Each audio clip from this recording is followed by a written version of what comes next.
Hello. I would like you to ask yourself a few questions. First of all, ask yourself, do I feel mentally and physically healthy? And how important is my health? Lastly, I'd like you to ask yourself one more question. How often do I eat fast food?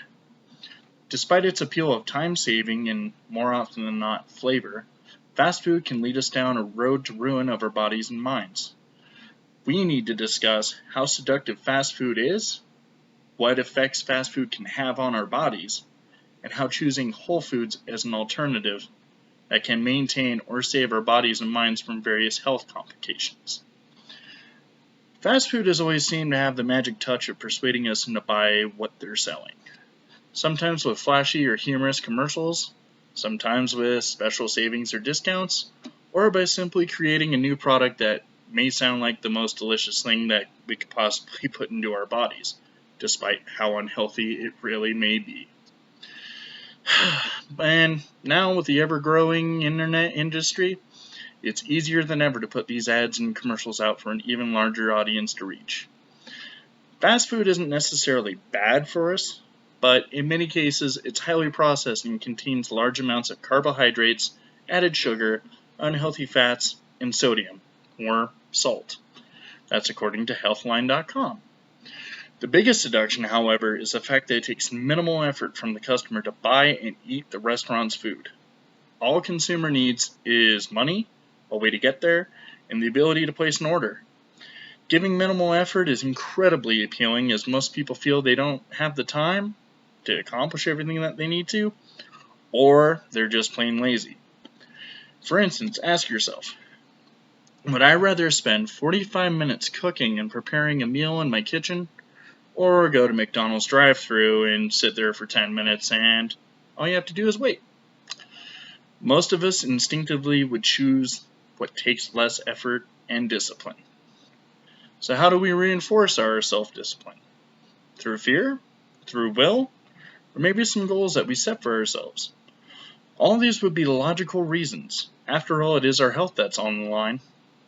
Some of the health risks that come with fast foods impact the core of our well-being. Many fast foods and drinks are loaded with carbs and, consequently, a lot of calories. Your digestive system breaks carbs down into sugar, which it then releases into your bloodstream. Your pancreas responds by releasing insulin, which is needed to transport sugar to cells throughout your body. As the sugar is absorbed, your blood sugar levels drop. When blood sugar gets low, your pancreas releases another hormone called glucagon. Glucagon tells the liver to start making use of stored sugars. When everything is working in sync, blood sugar levels stay within a normal range. When you take in high amounts of carbs, it causes a spike in your blood sugar. That can alter the normal insulin response. Frequent spikes in blood sugar may be a contributing factor in insulin resistance and type 2 diabetes. Then there are sugars and fat. Added sugars have no nutritional value but are high in calories. According to the American Heart Association, most Americans take in twice as much sugar as is recommended for optimal health. All those extra calories add up to extra weight, which is a contributing factor for getting heart disease. Trans fats are a manufactured fat with no extra nutritional value. They're considered so unhealthy that some countries have banned their use.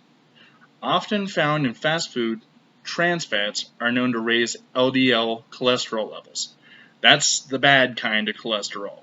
They can also lower HDL cholesterol, which is the so-called good cholesterol. Trans fats may also increase your risk from developing type 2 diabetes, also according to Healthline.com. In regards to salt, too much sodium can cause your body to retain water. Sodium can also contribute to existing high blood pressure or enlarged heart muscle. If you have congestive heart failure, cirrhosis, or kidney disease, too much salt can contribute to a dangerous buildup of fluid. Excess sodium may also increase your risk for kidney stones, kidney disease, and stomach cancer. Overconsumption can also lead to obesity, which can have a drastic impact on our respiratory systems and central nervous system. A study published in the journal Public Health Nutrition showed that eating commercial baked goods such as donuts, croissants, and even muffins, and fast food like pizza, hamburgers, and hot dogs may be linked to depression. The study determined that people who eat fast food are 51% more likely to develop depression than those who eat little to no fast food. It was also found that more fast food study participants consumed, the more likely they were to develop depression, which is kind of a big deal. So how do we combat these issues? The easiest way to do it is adjusting our diets. Studies have shown that if we follow a more plant-based diet, it can have numerous positive effects on our health. One of the most noticeable effects you'll get from eating a plant-based diet is sources of protein that are often rich in fiber is better than blood sugar levels. Animal foods contain IGF-1, an insulin growth factor, which promotes higher blood sugar, causing cravings, blood sugar swings, and often that shaky, moody feeling you get when you don't quite eat right away, or if you skip meals. Catch what I'm getting there? It's that feeling. But plant-based proteins don't cause this. In fact, they do the opposite. They keep you full a long time, and they provide you a more satisfying feeling in the stomach. Like you're not overly done, not overly full, but you're kind of just settled. You're good. Obviously, this world is full of food, and there are benefits and dangers in every food group, according to foodandnutrition.com. Here are some examples.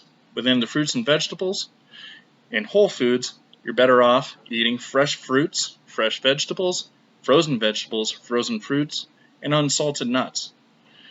The ones that you want to avoid that'll give you those empty calories or kind of give you the runaround is fruit or vegetable juices, fruits that are canned in heavy syrup, fruit snacks, fruit roll-ups, you know, what your grandma used to give you when you were younger, or veggie or potato chips. Also, salted and seasoned nuts aren't exactly the best for you either. When it comes to the meats, you kind of want to lean toward fresh lean meats, and things such as fresh fish or shellfish, and eggs. Ones to avoid, and the big kicker is bacon. Bacon is probably the most delicious food you'll ever eat.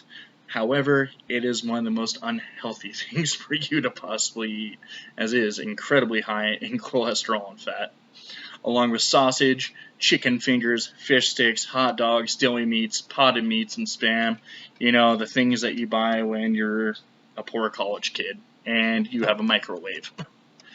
In the dairy department, whole foods such as low-fat milk, skim or 1%, plain yogurt, low-fat cheese, and cottage cheese, those are all great for you. But you want to avoid, and this is a killer for me personally, is ice cream. Ice cream bars, processed cheese such as Velveeta, sweetened yogurts or parfaits. Kind of want to ditch those out of your system. However, if you stick to the whole foods diet, you should be feeling great, you should have plenty of energy, you should be able to do whatever you want in the morning without having as much of a struggle as you usually would eating the processed and fast foods. So how much fast food are you willing to consume now after what I've told you? Have the statistics made you look at your diet different? By the looks of things, it can get pretty grim if we don't adjust our diets accordingly. We just need to make sure we don't fall in the traps of fast foods. And we also need to look at the alternatives of whole foods as a way to combat the adverse effects of those fast and processed foods. It's far too easy to become manipulated by the easy way of going out to the drive-thru or going to sit down, eat a dinner that somebody else prepared for you at a restaurant. It's all a matter of how strong you want to be.